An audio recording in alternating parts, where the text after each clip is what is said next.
figured it was time for me to share the reason why I decided to completely quit online dating. This is the story that literally just made me not want to date online anymore. And y'all are in for a treat. As you can see by the title of her video, these videos are going to be of ladies talking about romance scam, how they were almost scammed, got scammed, and someone was using their profile to scam people. I have seen many stories of this about the romance scam on social media. I have even heard of someone I know went through this where they got scammed and sent the guy thousands of dollars for this. This is crazy. You have to be careful when you're online. I know people are looking for love, but you got to be careful. This video is for entertainment purposes only and allegedly. But anyways, this was back in 2021. I was back on Hinge again. Y'all already know how the story goes. And I started talking to this guy who honestly, literally everything, you know that saying, if it seems too good to be true, it probably is. I agree. That is a true statement, and I have heard that a lot. And when it is too good to be true, it is too good to be true. Literally, this guy was freaking perfect. His profile, there was something on his profile that stood out to me, and I can't remember what the call out was, but I do remember his response was he wanted to be a good son to his mother, an amazing father to his future children, and a perfect husband to his future wife. And like that line right there like melted my heart, like literally my heart. And then yeah, saying things like that would draw a woman in to talk to you. So he knew what he was doing by putting that on his profile. He knew women was gonna come flock to him and like that the fact that he said he wants to be a good son, a good father, and a good husband in the future. He knew what he was doing. Of course, I liked this person. I liked the call out because that's what really got me. And I was not expecting a like back, but I did. I got a like back. And we started talking. We had first started talking. He told me that he was going away for like a month. I think it was a month. Yeah, it was about a month. He was going away and he would be back at the ending of November. So he gave me the option of wanting to meet him beforehand or just waiting until he came back. And I was just like, I'm gonna wait for you to come back, because we had literally only been talking for 2 weeks right before he had left. So throughout this guy's whole entire trip, he would literally say things to me like he was gonna buy me really nice things. Supposedly he had a really good job. He was like an investment banker, blah, blah, blah. And he was gonna buy me all these nice things. And like throughout his whole trip, we stood talking. So at this point, we had been talking for about a month and a half.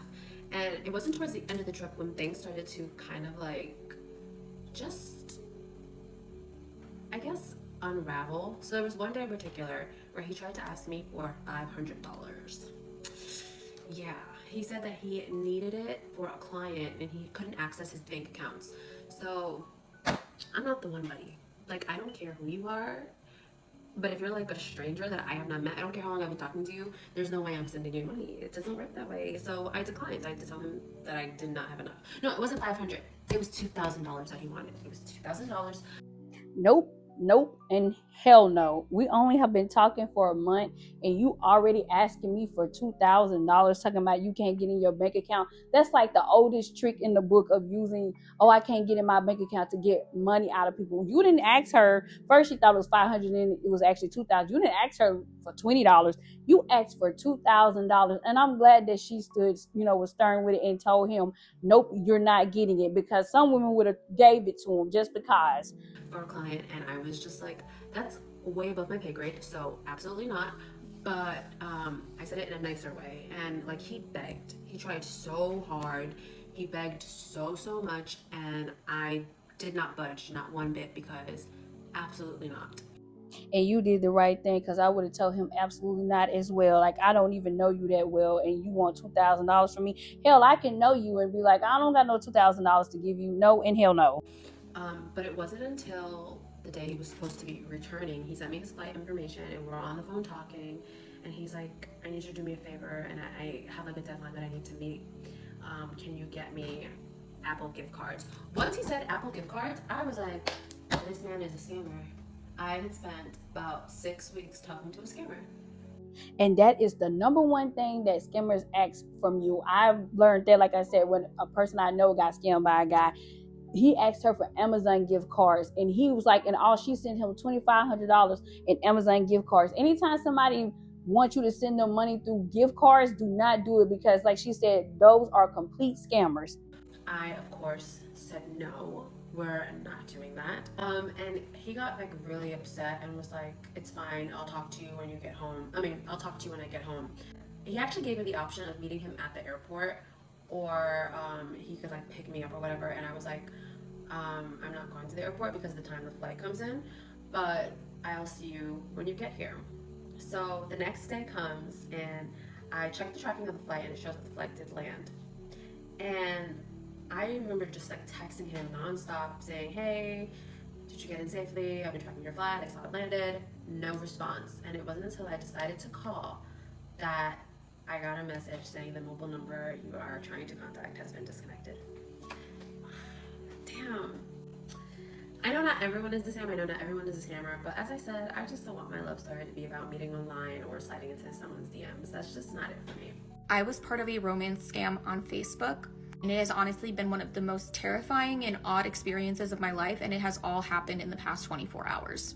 Last night at 11 p.m., I heard a car outside of my house and a man getting out of the car and approaching my house. I live down a long private driveway, and there was no reason anyone should have been at my house last night. So I grab my dogs and I go into my closet and I just sit there sobbing and I call 911. Can you imagine being in your home at night by yourself and just doing you, and you see some man come up your driveway and get out of the car to come up to your door, and you do not know who the heck it is that's at your door, and she knew that she wasn't supposed to be having company or expecting company? I would have been frightened as well. The cops arrive and I can see that they're going to question the guy who was here with this vehicle. And after some time of questioning him, they come and knock on my door. And the cop asks me, do I know this gentleman? And they show me this man's ID with his name. I tell the police officer, I have never heard of this name. I've never heard of this guy. I don't know who this is. And he tells me, well, that's strange because this man said that he's flown across the country from Oregon to come and meet you. He says that you have a date tonight. So then I just start hysterically crying even more. I would have been standing there looking crazy as heck at the police like, wait, he said he's here because we have a date tonight. The only date I have is the date with my bed and going to sleep. I don't know what he's talking about. This is insane. And so I'm just like freaking out that this guy thinks that we have a date tonight and that he's literally come to my home. Like an hour goes by and the police call me and they tell me that this man has been talking to somebody on Facebook who is using my photos and that he feels very foolish, he's super embarrassed, and that he's left the property and he's very apologetic. And I'm just like so confused. I'm still worried because obviously there's like a catfish out there that's using my photos and is talking to people and giving them my address. Now, this is scary, and I have seen this been done a lot on social media, even with friends of mine, where they have shown where people have made profile accounts of their profile and pretending that they are them and talking to everybody, sending everybody friend requests and stuff like that. But hers is to the point where they were actually giving people her address and they were coming to her home. There's no way in hell, like, I would be so like scared and petrified and wouldn't know what to do, because I'm like, okay, well, who's gonna pop up at my home next that this person is giving them my address? They're thinking they're going on a date with me. So the next day I get another update from the police and they say that the gentleman is still at the station and he's filing a police report, and that apparently this is a very, very elaborate scam that he's been a part of for the past year. This person has been using my photos and has been scamming this guy out of so much money, having him send gift cards and money. So I go on Facebook and I search my name and I find the scammer.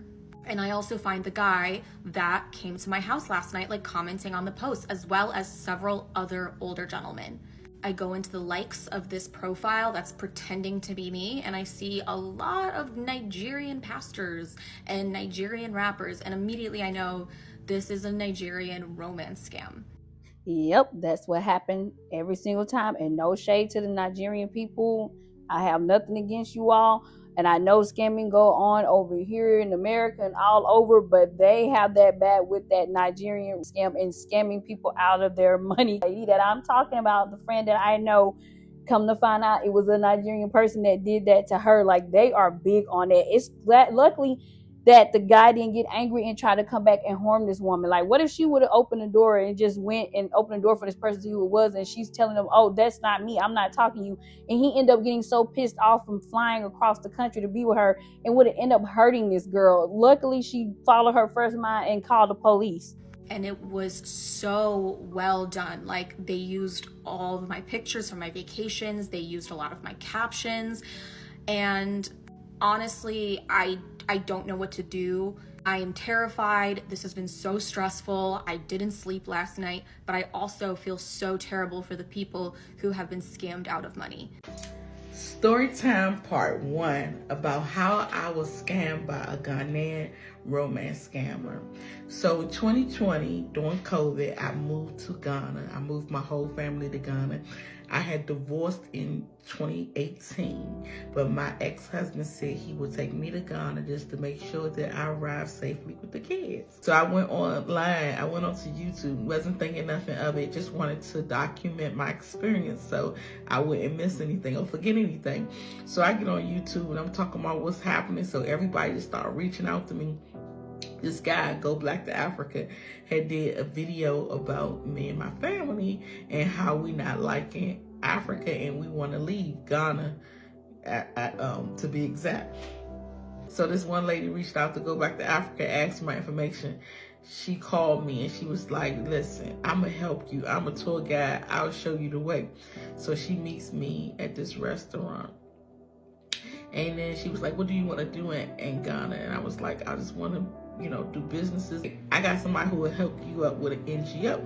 So she introduced me to my husband. So he comes up, and when I tell y'all, he was drop dead gorgeous. But his shoes was falling off. It was just like he was dirty. I was like, shoot, I would clean him up. But then I was like, you know what? I ain't gonna worry about it. Could he be pretending that he was, living in poverty and came in there on purpose dressed like that and looking dirty and stuff to get you to feel sorry for him? Makes you wonder. It was just a thought that came past my head and I left it alone. While we was talking, I was like, you seem like you from America. You don't seem like you from here because you look different from these people. And he was like, yeah, I always wanted to go to America all my life. Still ain't think nothing of it.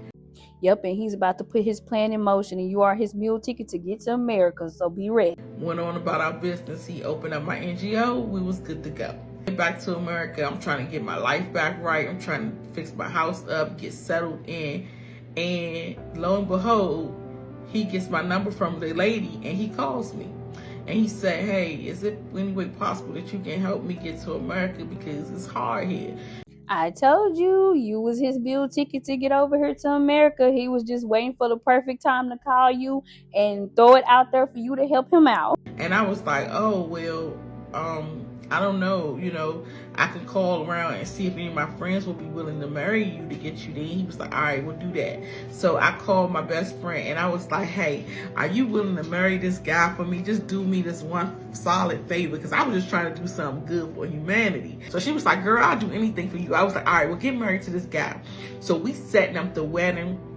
We trying to get her ready to go there. So during the time, he's not talking to her. She's just there to do a job. He's talking to me because I'm the one who's putting everything together.